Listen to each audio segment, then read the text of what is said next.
Magandang umaga mga kabay. So ito po yung pangatlo ko na repair. 39156 pa rin mga kabay, liter C. Ayan, nakasaksak po yan mga kabay. Bali wala po siyang power. Ayan. Wala po siya. Tapos sira din yung chuck niya. Ayan, bungi-bungi na yung ngipin na yan. So tara mga kabay, samahan nyo po ako. Tingnan natin kung ano sira. So yan mga kabay, nabuksan ko na po. Yan, ganun din to mga kabay. Grabe. Buti hindi pumutok ko.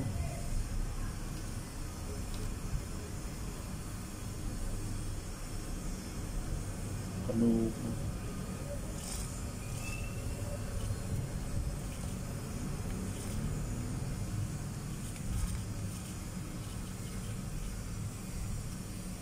So yun mga kabay, papakita ko po sa inyo ng malapitan. Ayan po, tostado po talaga yung pin coil.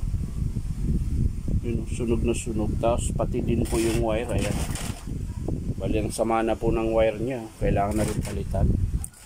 So sa switch, okay pa mga kabay. Ayan. Yung carbon nya, check natin yung carbon. Mukhang maiksi na yung carbon. Ayan, wala na pong carbon mga kabay. So yan mga kabay, babaklasin ko nga. Baka ugod pa rin yung armature. Yan. So kailangan nating mabaklas mga kabay yung armature. Kung may tama ba o wala.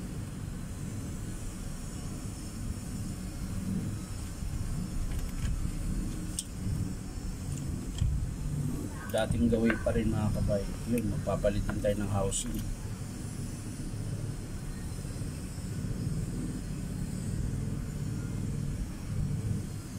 So yan mga kabay, buo pa po yung armature nya. Yan, papakita natin ulit.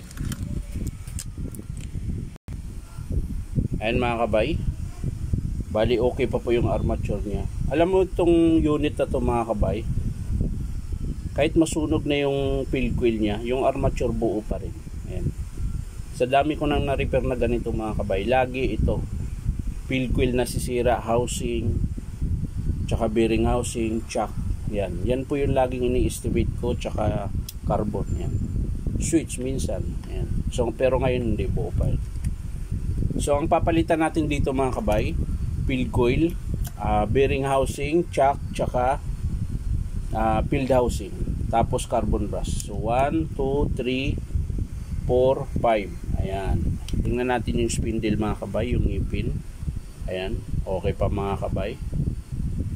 Matalas pa po. Yun po yung nagpapagana ng hammer mga kabay, yung ngipin na yan. Ayan, tsaka yung bulita sa gitna. Ayan. Pag sinisilik nyo po yung hammer, yun po yung para siyang may pumapalo. Ayan. Tatama din po yan dito sa ngipin ng bearing housing. Ayan. Kaya tayo nagpapalit ito mga kabay, buo pa naman yung ngipin niya. Ang problema yung bushing po dito sa loob. Ayan. Meron po yung bushing sa loob, tanso. Ayan, sa loob. Yun po yung lumuluwang pag pinasok dito sa shop ng spindle. Ayan. Kaya palag po siya. Tapos dagdagan pa dito sa housing mga kabay na maluwag na po yung kabitan ng bearing. Ayan, hindi ito. Ayan. Ayan, pansinin nyo po mga kabay. Oh. Ayan, ang laki na po ng alog. Kaya kailangan ko na talagang palitan yung housing. So yan lang po mga kabay. Maraming salamat sa panonood at palike and share na rin po. Bye bye.